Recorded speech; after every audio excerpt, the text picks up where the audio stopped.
네, 안녕하세요. 강연을 맡은 임근실입니다.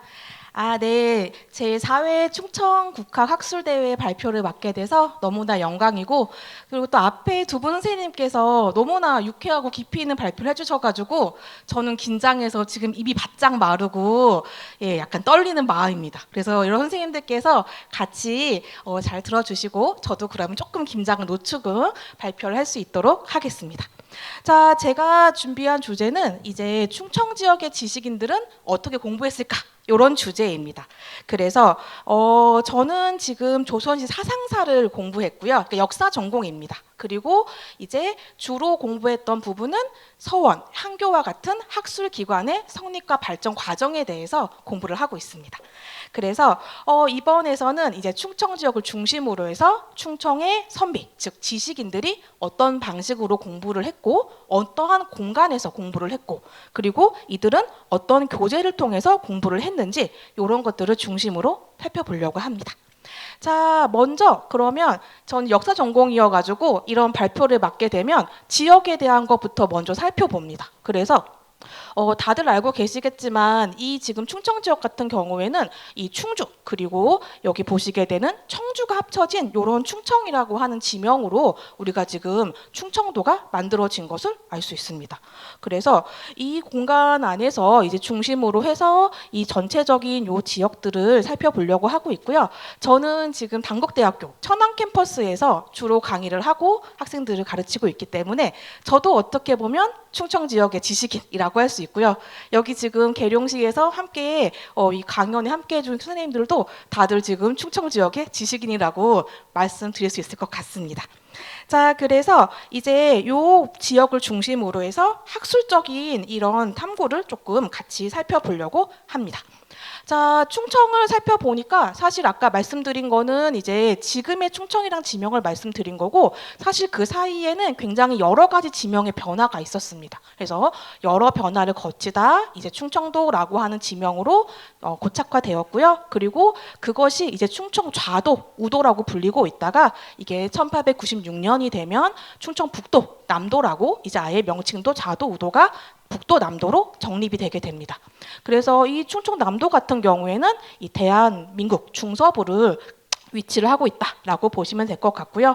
특히나 올해 지금 여러 차례 아까 이 시장님도 그러시고 뭐 회장님도 그러시고 말씀해 주신 것처럼 2025년과 26년은 충남 방문의 해이기도 하고요. 그리고 이 여러 군데를 제가 충청을 다 살펴봤는데 너무 학자도 많으시고 학술 공간도 너무나 많아서 그래서 제가 이제 요 지역 우리가 오늘 같이 살펴보고 있는 계룡산 그리고 조선시대로 따지면은 연산, 리산 요 일대 논산과 계룡을 중심으로 하여서 이 지역에 있는 지식인과 그리고 이 선비들에 대해서 학술 공간에 대해서 설명을 드리고자 합니다.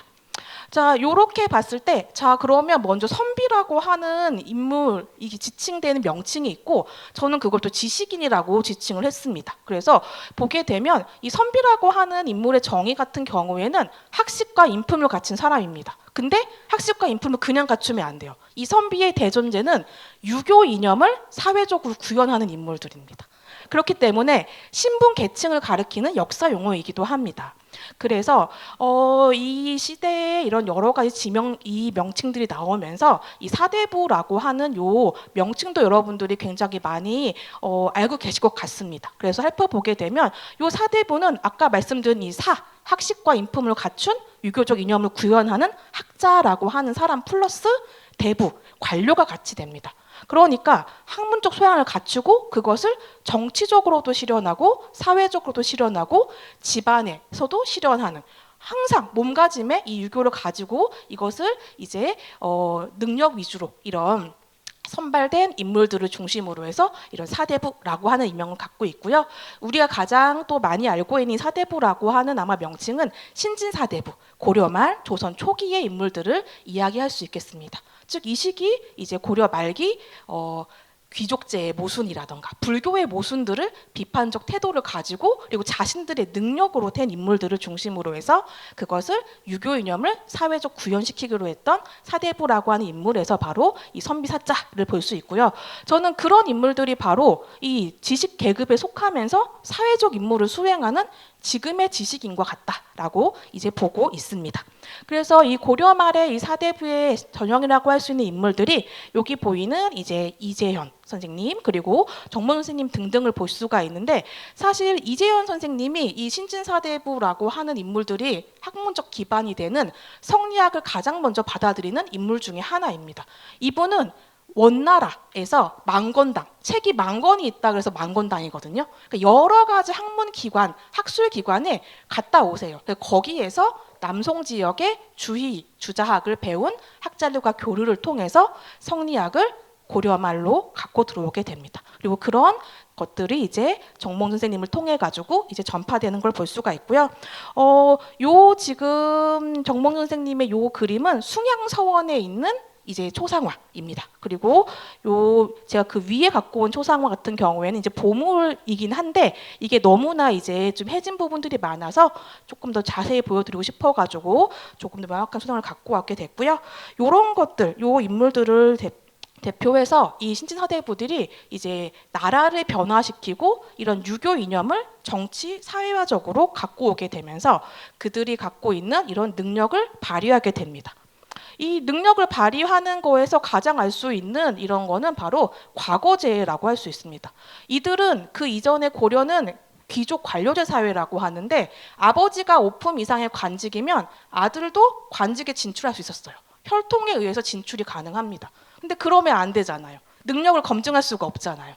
그랬었기 때문에 관료제도 함께 시행을 했었는데 그것이 고려 말에 국민 정비가 되게 되고요. 그것이 조선이 되면서 신진사대부에 의해서 굉장히 많이 정비된 과정을 거쳐가지고 우리가 알고 있는 과거제가 나오게 됩니다. 그래서 이렇게 관리를 등용하는 제도, 즉 과거라고 하는 걸 통해서 사대부들이 힘을 얻게 되는 것을 알 수가 있고, 그래서 이들이 갖게 되는 이 문과라고 하는 시험을 보게 되면은 3년마다 한 번씩 봐요. 그래서 전국의 각 도별로 100명씩을 뽑습니다. 생원진사. 그래서 총 700명을 뽑아서 그 중에서 시험을 한 번 더 봐서 100명을 추려요. 이 100명을 성균관에 입학을 시킵니다. 그래서 그 100명 중에서 권점, 시험 점수 그리고 출석 점수 같은 거 합쳐진 점수를 획득한 인물들만 문과 초시에 볼 수가 있습니다. 그래서 초시, 복시, 전시를 거치고 나면 최종 33명만 선발을 하는 완전 고등 시험입니다. 그래서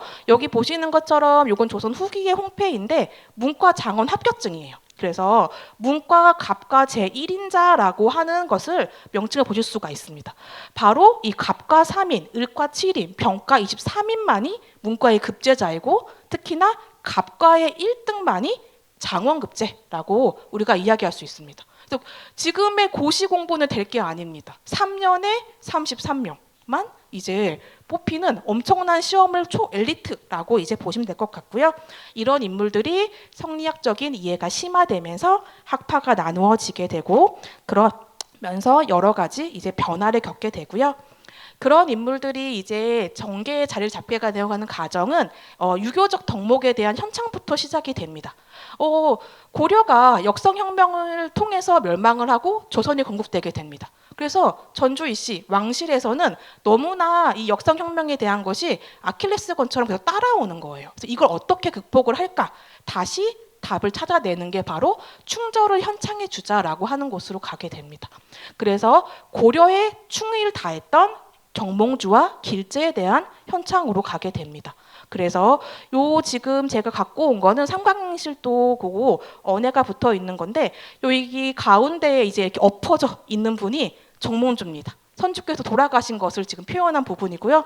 여기 이제 더 오른쪽에 말 타고 가는 분은 길제 선생님입니다. 그래서 길제 선생님 저기 위에다 관직을 버리고 말 타고 떠나는 이런 장면들을 아주 어린아이도 그냥 보면 알 수 있게끔 그림으로 그려가지고 다 반포를 해버려요. 모든 백성들이 다 볼 수 있게. 그래서 이런 충신에 대한 현창과 함께 그리고 길제의 제자들이 이제 중앙으로 계속해서 간직에 진출하게 됩니다. 그래서 길제의 제자였던 김숙자, 그의 아들이었던 김종직으로 이어지는 이런 인물들을 통해서 우리가 알고 있는 선비의 세력이라고 할 수 있는 사림 세력이 형성이 되게 됩니다.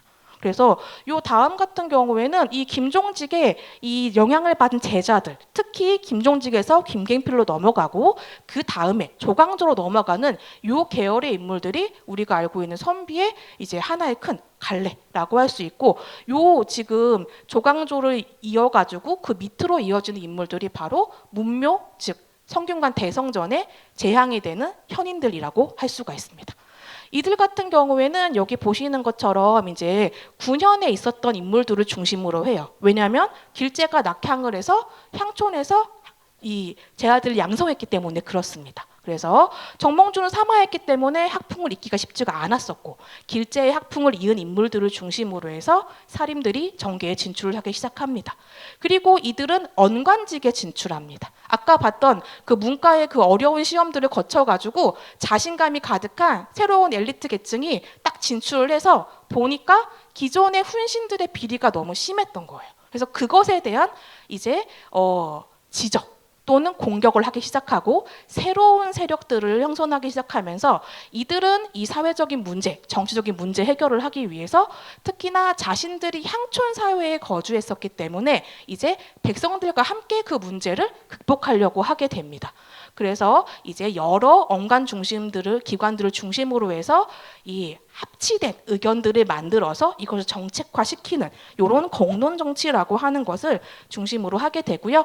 이런 인물들이 이제 보시는 것처럼 이제 쫙 항맥으로 분화되기 시작합니다. 그래서 이 인물들이 정몽주부터 시작해서 길제, 김숙자, 김종직, 김갱필을 넘어서 조광조 때 되면은 이제 우리가 알고 있는 학파가 이제 분화되게 됩니다. 그래서 영남학파에 이제 이황을 중심으로 한 인물이 있다고 하면 여기 우리 기호 지역을 중심으로 해서는 이제 율곡 이희 선생님, 우계성원 선생님 같은 인물들을 꼽을 수가 있습니다. 그래서 이 인물들 같은 경우에는 아까 봤던 사림이 정계 진출을 끝나고 나서부터는 여러 가지 성리학적인 이념을 탐구하기 시작하면서 이 인물들이 이제 굉장히 디테일한 이런 논쟁을 하기 시작하게 되고요. 그러면서 그 논쟁의 의견에 따라서 학파가 갈려나가기 시작하게 됩니다. 그래서 이 성리학자라고 할 수 있는 우리가 알고 있는 선비라고 하는 인물들이 이제 학문적으로나 정파적으로 나눠지기 시작하는 시기는 이제 명확한 시기는 이제 16세기라고 이제 보시면 될 것 같고요. 이런 인물들, 즉 이제 논쟁을 통하고 그리고 이제 여러 이 학술적인 기관들을 운영했던 인물들이 바로 요 시기에 16세기 이후부터 주로 인물들이라고 이제 봐주시면 될 것 같습니다.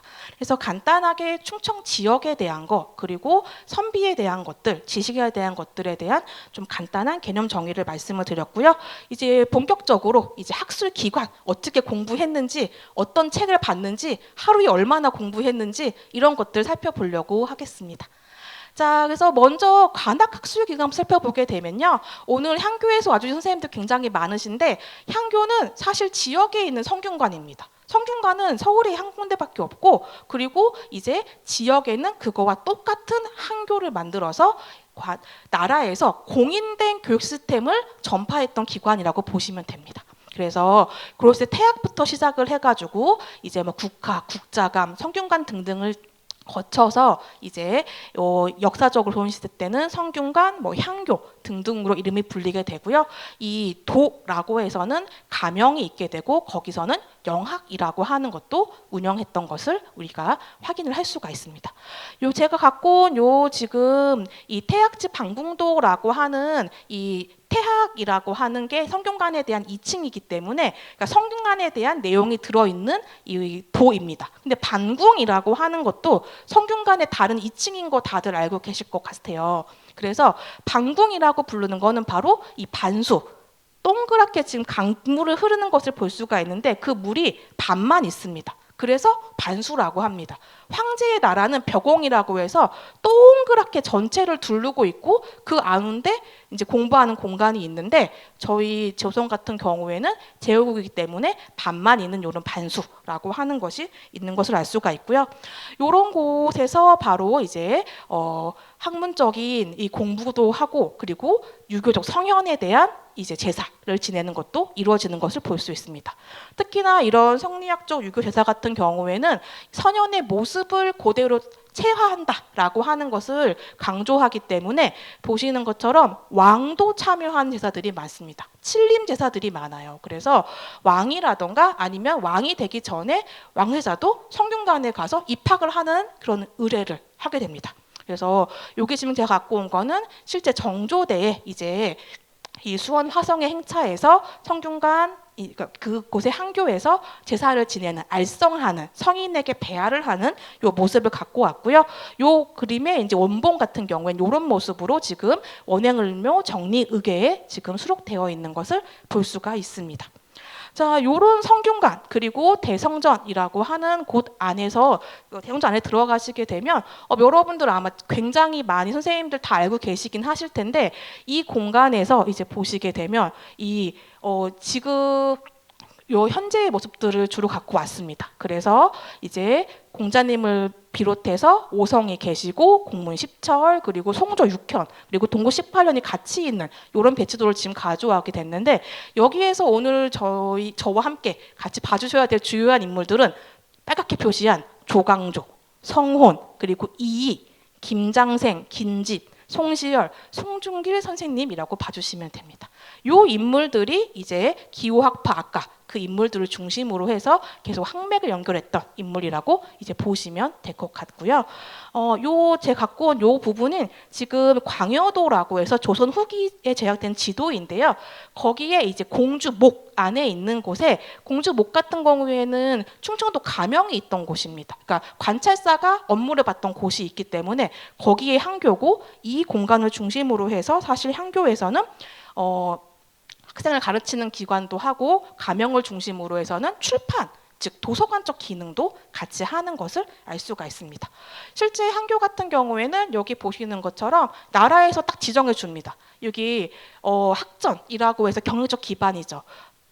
논밭을 줘가지고 공부만 할 수 있게끔 지원해 주는 게 하나 있고요. 학노비, 그러니까 이 밭만 주면은 원생들이 가서 교생들이 가서 땅 파고 하면 공부할 시간이 없지 않습니까? 그래서 밭 메고 그리고 수확하는 것들 잠신보를 할 수 있는 학노비도 이제 주는 걸 볼 수가 있습니다. 그래서 여기 보시게 되면 공주목 같은 경우에는 이제 이런 변화상을 볼 수가 있고 현 같은 경우에도 이제 이 결이나 이제 학노비 명이 몇 명씩 있는 것을 볼 수 있습니다. 그러니까 아까 보여드렸던 뭐 이사년, 연사년 같은 경우에는 적어도 10명 이상의 학노비를 나라에서 딱 지급을 해줘야 되는 거예요. 이거는 법적으로 정해진 겁니다. 자, 요런 모습들을 볼 수가 있고요. 또 그리고 경제적인 기반 이외에도 교육적 기반도 지원합니다. 선생님도 보내줘요. 나라에서 과거 통해서 뽑은 사람들 중에서 보내주는 분들이 바로 육품의 교수, 구품의 훈도 같은 분들을 보내주게 됩니다. 그리고 이제 선생님 보내주고 났으니까 그 다음에는 공부할 때 책이 있어야 되겠죠. 책도 반사해 줍니다. 그래서 소학이라던가 논어, 맹자, 대학, 중용 같은 사서 그리고 뭐 시서역, 얘기, 춘추 같은 오경이라던가 통강 강목 같은 책들을 주는 걸 볼 수 있습니다. 그래서 주로 사서대전 같은 책을 보게 되면은 여기는 사서대전, 대학 장구 대전이라고 되어 있는데 주위에 이제 주를 중심으로 하는 걸 볼 수 있고 자치통감 강목도 자치통감이라고 한 역사서에서 주위가 거기에 강목을 붙인 것이기 때문에 주위 학설을 주로 배우고 있는 것을 우리가 알 수 있습니다. 그리고 여기 밑에 이제 보시게 되면 공주, 항교, 명륜당 형판을 가져오게 됐는데 저 끝에 보시면 신안, 주의, 서라고 되어 있는 걸 보실 수가 있어요. 그러니까 모든 것이 주의를 중심으로 주자 선생님을 중심으로 해서 하고 그것을 닮아가기 위해서 글자도 집자해서 저렇게 현판을 다는 이런 모습들을 볼 수가 있습니다.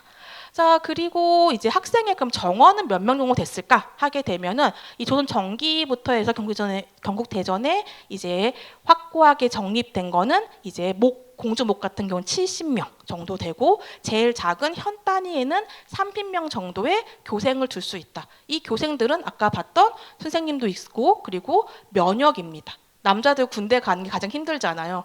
군대 가지 않고 예비 관료이기 때문에 이 교생들 같은 경우에는 이 30명에 해당해서는 군대를 가지 않고 온갖 자격을 다 제외해 줍니다. 공부만 열심히 하라는 거예요. 면역해줘, 책도 줘, 선생님도 보내줘, 학전도 줘, 노비도 보내줘. 공부 안 하면 안 되겠죠. 그런 걸 다 만들어주는 게 바로 이 한교의 모습이라고 볼 수가 있고요. 그리고 그거와 함께 제가 이제 또 하나 이 충청도 지역의 특징으로 봤던 거는 바로 이 책판이 굉장히 많다라는 겁니다. 이 책판은 이 정보, 그러니까 지식 정보를 집적해서 찍어가지고 빠른 시간에 유통할 수 있는 방법인 거예요. 사람과 사람이 입으로 전하는 것보다는 책이 훨씬 빨리 갈 수 있겠죠. 근데 이 조선시대의 책 같은 경우에는 다들 아시겠지만 책판을 나무 목판에다 만듭니다. 그래서 나무도 잘라가지고 목판도 만들어야죠. 먹도 준비해야죠. 종이도 준비해야죠. 그럼 글씨 잘 쓰는 사람이 글씨를 써요. 쓰고 나면 그걸 뒤집어가지고 목판에 붙입니다. 그 다음에 또 각수가 그걸 새겨냅니다. 그리고 그걸 찍어내는 거예요. 굉장히 여러 차례에 걸쳐가지고 노력과 돈과 시간이 필요한 작업입니다. 목판을 책으로 만들어내는 거는. 그래서 개인이 하기 힘들어요. 그래서 이걸 개별적인 서원이나 문중에서 하시는 그런 집들은 굉장히 학식과 재력과 모든 갖춘 집안이고, 대부분의 이 시기 같은 경우에는 가명이라던가 이 관공서에서 이걸 찍어줍니다. 왜냐하면 성현의 말씀을 찍어내는 거잖아요. 그래서 그곳의 충청감사, 충청도 감찰사가 가명해서 성리학 서적, 즉 뭐 시서역 같은 이런 책들, 그리고 뭐 역사책, 19사 같은 것들, 삼경 그런 거 찍고 되고요. 또 하나는 문진록도 찍게 됩니다. 옛날 성인들의 문집 같은 것들을 찍게 되는데, 그 중에서 이제 제가 특이하게 봤던 거는 바로 이제 송시열 선생님이 주도로 찍어낸 이제 주자의 연보와 주자의 실기를 합친 문공 선생 이제 기보 통약 통편이라고 한 저 책입니다. 그래서 송시열이 주도한 책도 보이게 되고요. 또 하나는 우리 아까 봤던 이제 우계 성원 선생님의 문집의 속집을 이제 또 이 경상 가명을 찍어내게 되는데, 이때 오늘 우리 같이 살펴볼 이제 이 파평 윤문회 선생님들과 그리고 이제 이 그때 당질이었던 인물 중에 하나가 충청도 관찰사로 부임하게 되면서 경주 가명에서 이것을 간행하게 됩니다. 그리고 여기 보시는 것처럼 이제 남아있는 책판들이 어디 있는지, 뭐 충북대에 있다거나 마곡사에 있다는 것들을 볼 수가 있는데, 요 절과도 함께 연결해가지고 종이를 받는다거나 각수를 빌려온다거나 책판을 보관한다는 것들을 사찰과도 함께 연합되어서 운영하는 것을 저희가 같이 지금 알 수가 있습니다. 자, 이렇게 지금 이 지역에 있었던 관학학술적인 기관은 간략히 살펴봤습니다. 왜냐하면 여러 한교 선생님들도 알고 계시겠지만 국가에서 공인을 해가지고 스탠다드한 보편화된 교육 방법을 하고 있기 때문에 특징을 찾는 것이 쉽지가 않습니다. 그래서 이제 조금 더 이 지역, 충청도 지역만의 특징을 좀 찾아보려고 하다 보니까 이제 사학에 대한 것들을 중심으로 이제 살펴보게 되고, 이 사학이라는 것은 이제 뭐 고구려부터 있긴 했지만 고려 때 주로 시작을 했다라고 보고 있고요.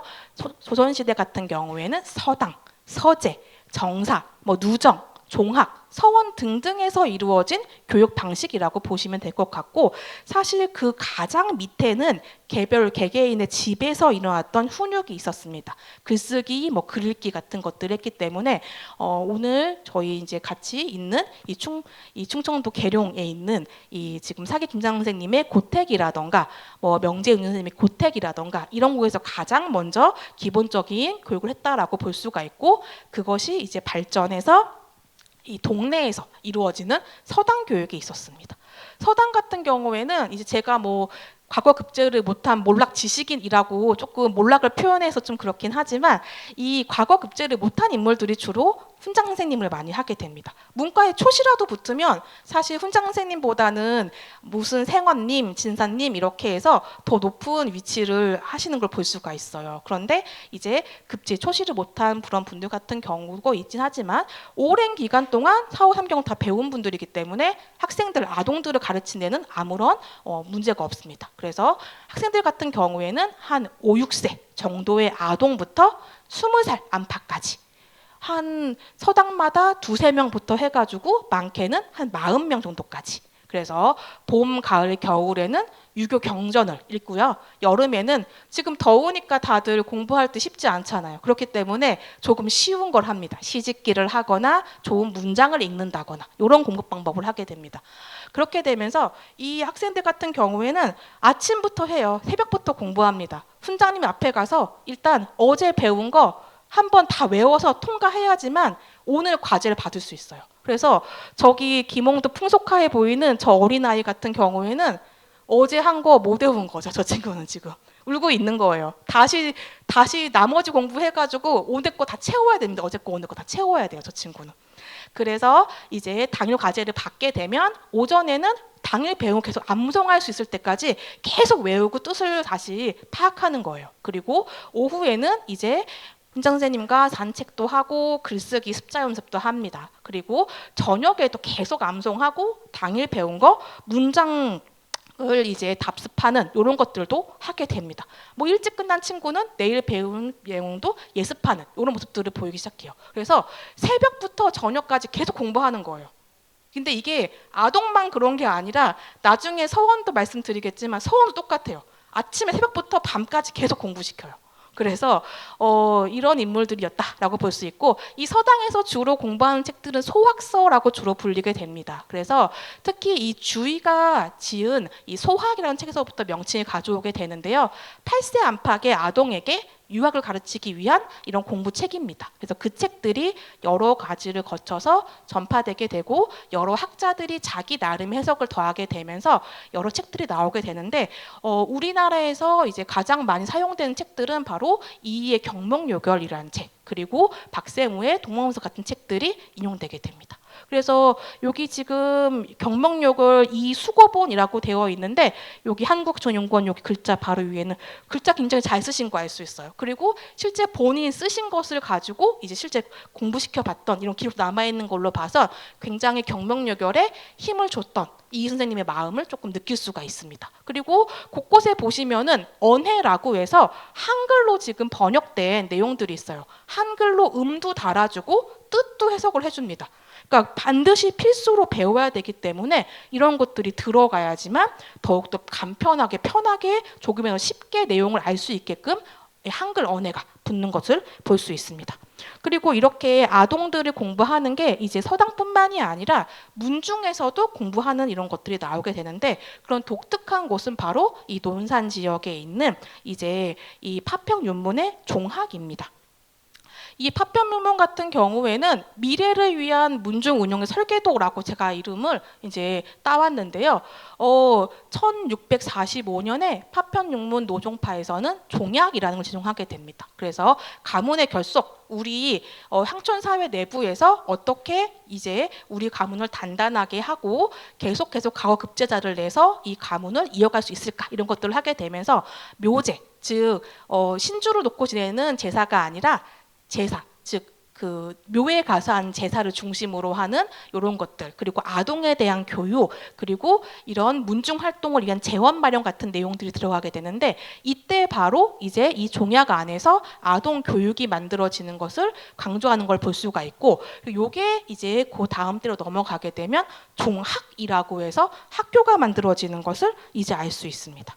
그래서 여기 옆에 보시게 되면 이제 윤선지 선생님을 중심으로 해서 그 밑에 이제 여러 대의 것을 볼 수가 있는데 여러 대 중에서 이제 윤황 즉 문정공파 후손들이 이제 유명한 분들이 워낙 많습니다. 아까 책 이제 이렇게 하나의 뭐 동토집이라던가 석호유고라던가 지식인이 자신의 개별 저서를 남긴다고 하는 거는 굉장한 일이었어요. 웬만한 지식인들은 남길 수가 없습니다. 그랬었기 때문에 이 지금 윤황의 자제 아드님들 같은 경우에는 굉장히 많은 인물들이 이제 저렇게 내는 것을 볼 수가 있고 뭐 중간에 일찍 돌아가신 분들이 있어서 없는 경우도 있습니다. 그리고 윤성거 이제 선생님의 그 뒤를 이은 명제 윤준 같은 경우에는 되는 이 윤 선생님 같은 경우에는 역시나 대학자라고 이제 볼 수가 있고요. 요 인물들을 중심으로 해가지고 이제 이 종학이 건립되게 됩니다. 문중 서재부터 시작을 하는 거죠. 그래서 이 문중 제실이었던 정수함을 중심으로 해가지고 종학을 운영하게 되고요. 거기에서 이제 아까 봤던 명재 선생님께서 규정을 제정하게 됩니다. 그래서 일과 월과도 만들게 되고요. 그리고 제가 특이하게 봤던 거는 바로 이걸 도식화한 점입니다. 그래서 이 초학자가 이 공부해야 되는 것들을 하나의 그림으로 해서 요거를 보여주고 있는 거예요. 그래서 이제 저 그림에 대한 내용이 여기 있습니다. 이 총론에 대한 걸 보시게 되면 새벽 기상해요. 그래서 새벽에 일어나고 문안 드리는 거, 일상생활하면서 독서, 몸가짐, 일처리, 만남 등등이 중요하다라는 내용. 그리고 한밤에 취침할 때까지 내용이 다 들어가야 되는데 이거 다 해야지만 이걸 도표로 제시하고 이걸 다 알아야지만 최고면 성인, 그 다음 현인, 그리고 못하면 이제 깨끗이 몸을 닦은 그래도 훌륭한 선비는 될 수 있을 것이다라고 하는 선비를 만들어내기 위한 이런 학술 기관이었다라는 것을 이제 알 수가 있습니다. 자, 그래서 요 제 다음에도 이제 요 초학에서 몸가짐에 대한 부분들을 갖고 왔는데 요것은 이제 책에 대한 내용을 좀 참고해 주시면 좋을 것 같고요. 이거 말고도 뭐 독서라든가 여러 파트가 있지만 제가 여기서 이제 몸가짐을 갖고 온 이유는 이제 몸가짐부터가 다 내용이 유교적 성현의 이야기들만 갖고 왔어요. 유교 성현의 이야기 다 갖고 오고 그리고 밑에 씁니다. 네 조목은 우계 선생님에 나온, 그러니까 서광 선생님이 쓰신 책에 나오는 말인데 본래는 주자 선생님의 편지 구절이다. 요거 뭐 위에 세 개는 지금 유교 선생님이 경만요구에 나오는 말인데 본래는 주자 선생님이 한 구절이다. 이런 식으로 성현의 정거를 따가지고 이제 아동 문중 교육을 하는 것을 볼 수가 있고요. 여기에서 이제 가장 이제 문중을 중심으로 하고 향촌사회 학술기관의 가장 고등학술기관이라고 할 수 있는 거는 바로 서원이라고 할 수 있습니다. 지금 사학에서만 말씀드리는 겁니다. 그래서 아까 봤던 문중의 서재라던가 정사라던가 이런 것들을 중심으로 강학공간들이 서원으로 발전하게 되고요. 즉 선생님한테 공부를 배웠던 곳에다가 선생님이 돌아가시고 나니까 남아서 같이 공부를 하고 그곳에서 이제 이들이 선생님을 재양하는 의례까지 같이 하는 것을 볼 수 있습니다. 그래서 특히 이제 이 태계 이황 때가 되면 이 서원을 보급하는 활동들을 하게 되면서 사액이라고 하는 걸 하게 됩니다. 아까 저희가 보여드린 이 교생들 같은 경우에는 나라에서 이제 경제적 기반, 학문적 기반 다 줬잖아요. 서원은 사학인데도 이제 사액 서원 같은 경우에는 그런 기반들을 줍니다. 면세, 면역, 서적도 하사하고 학전도 주고 노비도 똑같이 주는 것을 볼 수가 있습니다. 그래서 전국 각지에 이런 서원들이 만들어지게 되고 아까 봤던 이제 이 지금 파편 육문 같은 경우에도 역시나 노강서원이라고 하는 서원을 설립하게 됩니다. 그래서 이제 윤항과 윤성거 선생님을 모시는 서원이 만들어지게 되고 이것이 노강서원이라고 사액을 받게 되고요. 그러면서 거기에서 이제 이 윤성거 선생님의 문집인 노서유고를 간행하게 됩니다. 그러니까 하나의 문중에서 중심을 해가지고 아까 얘기했던 공적인 교육에서 했던 출판과 도서관 기능까지 같이 하고 있는 거예요. 엄청난 일을 하고 있는 겁니다. 그리고 요 위치를 보시게 되면 요 지도 같은 경우에는 이 조선 후기 광여도라고 하는 지도인데 거기 리사년 부분이에요. 그래서 거기에 제가 빨갛게 표시된 저 부분 보시면 노강서원이라고 서원의 이름이 있습니다.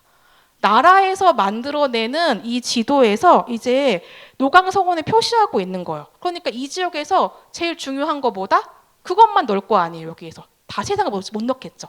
그래서 이 노강서원이 바로 이 지역을 대표하는 서원임을 알 수 있는 게 이런 점에서도 볼 수가 있습니다. 자, 이 노강서원 같은 경우에는 여기 보시는 것처럼 굉장히 다양한 책판도 있고요. 그리고 고문서류도 있고요. 뭐 서적도 있습니다. 근데 그 중에서 제가 조금 더 주목하고 싶었던 거는 아까 봤던 노서유고라던가 윤증의 연보를 만들어낸다거나 언행록을 만든다거나 이런 책판들이 있는 겁니다. 그래서 이런 노서유고 같은 책판들을 보고 싶거나 하는 사람들이 있으면 이 지금 노강서원에 와서 책을 찍어가는 거예요. 종이를 보내준다, 찍어달라고. 그런 방식을 하게 되고요. 특히나 여기 아까 공주 가명에서 찍었던 이 지금 우계선의 속집이 지금 파편 육문의 팔성 종가에 소장이 되어 있는 걸 볼 수가 있고, 그 속집의 채판은 노강서원에 보관되어 있는 것을 이제 볼 수가 있습니다. 그래서 공적인 기관과 그리고 사학이었던 서원이 함께 이런 성현에 대한 이런 지식을 보급하고 있는 것을 이제 볼 수가 있습니다. 그리고 지금 다음에 요 노강서원의 재규 같은 거를 보시게 되면요, 여기에는 아까 뭐 5에서 8세, 뭐 20세 이하, 여기서 이제 확 올라갑니다. 유생들입니다. 첫 번째. 아동 아닙니다. 이제 유생, 즉 유교를 공부하는 학생 중에서 35세 이하인 자를 학문에 뜨시는 자를 뽑는다. 그리고 이들 같은 경우에는 소학, 주자가래, 심경, 근사로 이런 성리서를 공부한다. 그래서 소학이나 저런 이 근사로, 심경 같은 주자학 공부를 하는 사람들이 1등급이다. 그리고 그 다음에 사후삼경이 2등급, 그 이외 책을 읽는 사람들은 3등급이다라고 등급도 나눠놔요. 그리고 이 직월이라고 학생 대표 둘을 뽑아가지고 이 여러 가지 모임이라든가 강독회 같은 것들을 주관하는 것을 볼 수가 있고, 정기적으로 일제히 모여서 고과, 즉 시험 보는 것도 확인을 할 수가 있습니다. 그래서 하루 종일 공부시키고 매달 초하루마다 시험 보고 이 사람들은 거의 고위생처럼 공부를 하는 것을 볼 수가 있습니다. 자, 그래서 이런 서원들 중에서 이제 거의 지역마다 조선시기에는 총 600개의 서원이 있었습니다. 대충 600개 정도로 얘기를 하게 되고요. 그 중에서 이제 보편적인 서원의 특징, 그리고 특수적인 이 특수성을 가진 서원 9개를 뽑아서 이제 유네스코에서 세계 유산으로 서원 선정을 하게 됩니다. 그 중에서 우리가 갖고 있던 이 지역, 지금 충남 지역에 있는 서원이 바로 도남서원이고, 이 서원의 특수성은 바로 예학이라고 볼 수가 있습니다. 자, 그래서 이제 도남서원에 대한 것도 보게 되면, 도남서원도 시작은 정회당이라고 하는 이제 당에서 시작을 하게 됩니다. 그리고 정회당지에서도 이제 그 서당의 규율 같은 것들이 있는 것을 볼 수가 있어요. 그리고 김장생의 양성당도 그 모태라고 볼 수가 있고요. 이 다음에 요 글이 바로 이제 김장생이 직접 썼다는 도남서 양성당 기인데, 요 내용 보시면 이 아한당, 양성당이 어떻게 만들어졌는지에 대한 전말이 나오게 되고요. 그 중에서 저 맑은 시내가 흐른다, 청계, 그리고 하얀 백사가 있다. 거기서 이제 사계에 나오는 백사, 청계에서 이제 사계가 나오는 것을 알 수가 있습니다. 자, 그래서 요렇게 지금 이제 요 양성당, 정회당이 합쳐지면서 1631년 김장 선생님의 사망 이후에 그곳에 배양을 하고 서원이 만들어지게 되고, 그리고 연이어서 국가의 사역을 받게 되면서 도남이라고 사역을 받습니다. 그래서 이 둔께어 나왔다라는 이야기도 있고요. 저기 옆에 나오는 이제 이 저 돼지바위에서 도남에서 따왔다라고 하는 이야기도 있습니다. 그래서 이 도남서원에 대한 내용은 굉장히 잘 아실 거라고 생각이 되고요. 이 인물이 왜 이것이 지금 선정이 됐냐 그러면 아까 예학이라고 하는 특성 때문에라고 했습니다. 그래서 이 임진왜란 그리고 병자호란이 지나면서 사회와 국가가 굉장히 혼란해진 시기입니다. 그래서 이것을 재정비하기 위한 의례, 예학에 대한 것을 도학을 실현시키기 위한 이런 실천에 대한 문제가 중심이 되게 되면서 이것에 대한 공부를 했던 지식인 김장생님의 이런 예학 연구가 서원 건축과 장서에 반영되는 것을 우리가 볼 수가 있습니다. 그래서 서원 건축의 특징은 바로 이 응도당입니다. 그래서 응도당 뭐 다들 가보셨을 거고 잘 아시겠지만, 이것은 이 지금 사대부라고 하는 인물들이 살아야 되는 집이 현실을 구현시켜 놓은 거예요. 그래서 묘침제라고 하는데, 제사를 지내는 공간, 그리고 제사자들이 살고 있는 공간을 수평적으로 병렬 구조로 배열을 하고, 그거에 대한 집 구조가 이렇게 하옥이라고 하는 집 구조로 나오는 것을 볼 수가 있습니다. 그래서 그것을 그대로 반영해서 지금 응도당이 건축이 되었고, 현재도 지금 응도당은 그것을 반영하고 있습니다. 그래서 유네스코 세계유산입니다. 이렇게 그 당시 건물이 남아있는 경우 드뭅니다. 그래서 이런 것을 볼 수가 있고요. 그래서 지금 도남서원은 어떻게 운영됐냐 하면은, 이제 원장은 중앙의 고위 관료입니다. 정국구 서원이었던 거예요, 여기는. 그래서 이제 중앙의 권위 관리가 상징적으로 재임하는 경우가 많았다. 그리고 이제 유사같이 이제 실무를 봐야 되는 사람들은 지역 해적들이었다라는 거 알 수가 있고요. 그리고 원생대 같은 경우에도 첫 번째는 초시 입격자, 그러니까 아까 봤던 문과 초시 생원 진사자들만 들어갈 수 있었어요. 그랬었는데 그거 말고 공부에 도학에 중점을 두자라고 해서 점차 학행을 중심으로 하는 것을 볼 수 있습니다. 그리고 이들은 지금 이 은병정사 학구 등의 이런 서인계 이런 학교 규칙들을 따르게 되는데 여기 옆에 갖고 온 게 바로 이의가 제정한 학교의 내용입니다. 그러니까 처화로부터 공부해요. 그리고 성현액을 성리서만 봅니다. 아침에 새벽 4시, 즉 오경 되면 일어나서 친구 정리하고 공부 시작합니다. 그리고 그중에 어린 친구는 청소도 해야 돼요. 다 끝나고 나면 성현의 묘 앞에 가서 인사드리고 배하를 합니다. 그리고 스님께도 배례하고 학생들끼리도 서로 절하는 이런 상음례를 하게 됩니다. 이렇게 하루 종일 공부하고 그리고 실제로 의례 활동을 계속 같이 몸에 체화하는 것을 볼 수가 있습니다. 그리고 이곳에 아까 말씀드린 것처럼 예학에 대한 거는 이곳에 갖고 있는 책판으로도 볼 수가 있습니다. 이 책은 지금 사속이라고 되어 있고 권, 오, 20, 21, 20이 되어 있는데 사계 전서 속집에 이제 5권에 21, 22장이 하나로 찍어냈을 때 딱 접으면 이제 그 책을 만드는 책판인 걸 볼 수가 있습니다. 그래서 여기 보시게 되면 사계 전서를 비롯해서 도남서원에서는 사계 유고, 가래 집남, 상내 비호 등등의 가래나 상장내에 관련된 책들이 책판이 굉장히 많이 들어있어요. 그래서 이렇게 특정한 이런 의례서가 많이 남아있는 곳은 거의 유네스코에 있는 다른 서원들도 이런 경우 별로 없습니다. 굉장히 이 서원의 특성을 잘 보여준다라고 보시면 될 것 같아요. 그리고 이 서원들과 함께 이제 같이 제가 권역화시켜서 묶을 수 있는 서원을 보게 되니까 중림서원이었습니다. 이곳은 김장생이 살아생전에 이제 휴식하면서 공부하면서 했던 임미정이라고 하는 곳과 그리고 이제 이의와 성원의 이런 사묘였던 황산사묘가 같이 합쳐진 공간이라고 보시면 됩니다. 임미정의 이름이 나오는 저것도 깊은 연못에 서 있는, 그러니까 그 림 지금 시면 그리고 열이 박빙 해가지고 굉장히 깊은 연못에 서 있는 듯 얇은 얼음 위에서 서서 있는 것처럼 처신과 행동의 신중히 하라라고 하는 경계의 의미를 가지고 있는 이런 성리적 구조를 따온 것을 볼 수가 있고요. 여기에 특징적인 거는 이 성원을 제항한 다음에 김장생을 추가로 제항했다. 이것까지는 우리가 아까 말씀드린 것처럼 선생님 다음에 제항되니까 이해할 수가 있는데 여기는 중건하고 난 다음에 다시 역행해서 올라갔습니다. 조광조와 이황을 지금 대항하는 것을 볼 수가 있어요. 즉 자신들의 이런 학문적 계보를 조광조에서부터 이황, 이의 그리고 김장생 나중에 송시현 선생님을 모시면서 그렇게 지금 도학적 계보, 지식의 계보를 만들어가는 것을 볼 수가 있습니다. 자, 그래서 이제 거의 끝나가고 있는 것 같고요. 자, 그래서 여기 또 하나 특징은 여기 보시는 것처럼 아까 제가 그 예서에 나오는 이 재양하는 공간이나 일상생활하는 공간이 수평 배치가 돼야 된다라고 말씀드렸잖아요. 그러니까 이게 예전의 원 모습입니다. 근데 현재는 지금 복원을 하면서 공부하는 공간과 제한 공간이 수평이 아닌 것을 볼 수 있어요. 그러니까 여기는 아마 사당과 수평 배치를 해서 지금 도남서원의 응도당과 같은 하옥제를 반영한 학술 공간이었을 것인데 현재는 되지 않았다라는 걸 볼 수가 있고요. 요거는 지금 제가 아까 보여드린 내용들을 정리한 이런 내용입니다.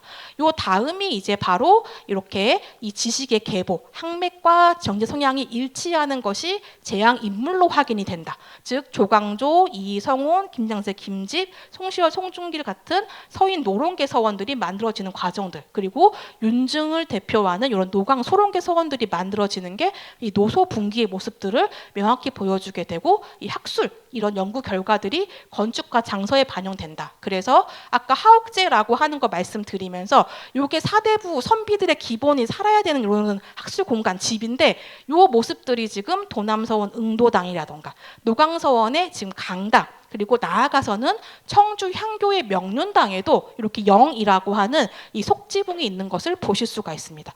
여기서 끝이 아니고 요것을 이제 넓혀서 뭐 지금 화암 이제 서원이라던가 여러 곳에서 등장하는 것을 충청도 일대 서원의 특징으로 이런 것이 등장하는 것을 이제 볼 수가 있습니다. 그래서 저는 이제 요 명제고택, 종악당, 노강서원 일대 그리고 사계고택부터 지금 도남서원, 중림서원이 있는 요 일대를 전체 포괄해서 봤을 땐 요렇게 지금 동그랗게 그리고 길쭉하게 권역화되어 있는 것을 볼 수가 있다. 그리고 이것이 더 확대가 되면은 아까 봤던 책판이 있는 공주 지역 그리고 청주 향교의 응도당과 같은 그런 하옥제의 모습이 나오는 저런 이 예서가 반영된 것을 보게 되면 이 충청도 전역을 권역화시키는 이런 학술 공간, 즉 하나의 그 작은 집안에서의 건물 안에서의 공간이 아니라 굉장히 넓은 공간을 학술적으로 권역화시키고 있다라는 것을 지금 이 충청도 지역의 하나의 특징이다라고 생각을 하고 말씀을 드리겠습니다. 네, 감사합니다.